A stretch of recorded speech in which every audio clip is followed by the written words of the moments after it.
Whoa, check out those pasty white thighs, man. That is yellow, nasty jaundice action.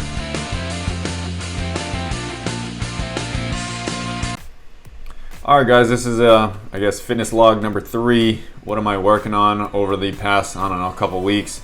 Been busy with the jump transformation stuff. So here's a Romanian deadlift on my slant board. Trying to activate and really get my hamstrings connected. Here I'm looping some bands around the back of my knees here. It's trying to pull me off of this slant board. I'm holding a weight. Really hard to hinge when you got something pulling you forward. You have to counterbalance with your butt by sticking your butt back and then rotating your knees out. So it looks pretty easy, but if you guys have a slant board and some bands, you guys can definitely give this a try. You'll really feel some weird stuff going on with your inner hamstrings. Next, I call this it's like a cowboy squat, where cowboys sit on one leg and then the other leg is up top. And I just have a simple weight in my hand. I'm just trying to get better knee mobility and hip mobility, and then drop all the way down to the back on the back knee. So it's really good for mobility. You'll eventually get some pistol squats or some shrimp squats if you've been working on that. Here I'm just working on my shoulder. Jesus Christ. Way back in the day I did like 1,200, 1,500 pull-ups in a month, and it screwed my shoulders up. Got me real jacked and buff. And then I got tennis elbow and golf elbow for about 5 years. So now I'm spending the rest of my life basically fixing my shoulder. So don't do that. If you do stuff repetitively and with high intensity with the wrong form, I mean, you're asking for disaster. So I'm doing a bunch of club throws here, reverse throws, forward throws here, rotating it around, keeping the momentum. Right, I talked about in some of the stuff Jokic's throw, right? So here we go. Shoulder, elbow, wrist. Hips first, hips, shoulder, elbow, wrist. And when you do that, you become more fluid. And I talk about making things easier, right? They don't have to be so hard all the time. So working with less energy, just flowing through these nonstop. Here I am doing some baseball swings and starts and stops with a WEC method club. It's 8 pounds. There's some metal balls in it, so if you throw wrong or if you throw it off time, the metal balls inside of the thing will shake around and throw off your balance. It's pretty interesting, this thing.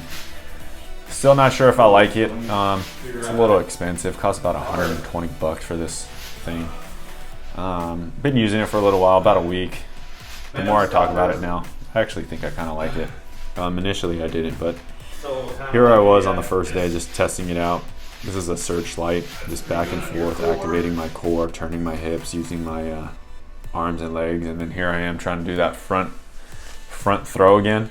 That thing wobbles around, so imagine a 2-liter bottle partially filled with water, but instead of water it's like metal balls just wobbling around in there. Here I'm working that cowboy squat again and then exploding out of it. Here I'm doing a rotational chest press. Some perfect push-ups. They add rotation to your shoulders. It helps your shoulders. And here I am flinging around a sledgehammer. Again, great for the shoulders, great for your back, opening up your back.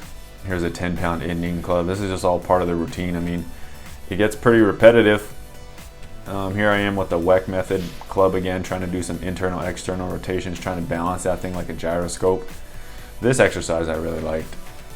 Club throws again. I'm choked up quite a bit on it because 8 pounds feels a lot heavier than it looks.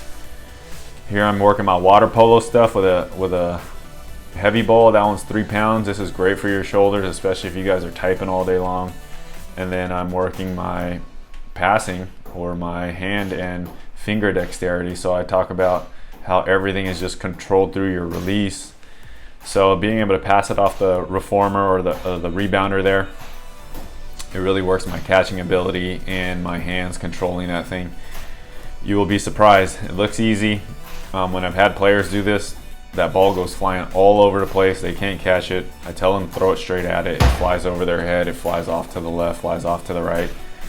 But sometimes when I get bored or I need more, I guess, excitement or variety into my workout, I'll do this. I'll do dribbles and then I'll pass right into that thing. Here's a rotational row. So turning your body, rotating your wrist from down position to up position, really trying to get my shoulders and lats engaged. I don't really ever have reps and sets. I just go, and usually it's almost until failure. I kind of go Tabata style a lot, 20 seconds on, 10 seconds off, but usually it turns into 30 seconds on, 5 seconds off, because I've kind of geared my body to be able to kind of go at that pace. And it takes some time for you guys to kind of build up to that level. Next day here, I turned the water polo into a full pass and then catching.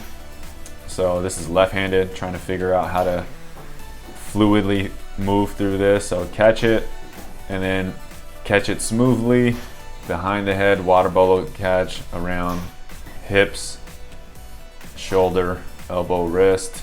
And so if you're a golf player, tennis player, basketball player, you got to be able to learn how to move in rotational stuff. I always talk about how things don't happen in straight lines. So that ball's moving in a straight line, but my body is doing all the spinning, my body is doing all the spiraling. So that's about it for this couple weeks. Peace out, guys. And remember to get 1% better every day.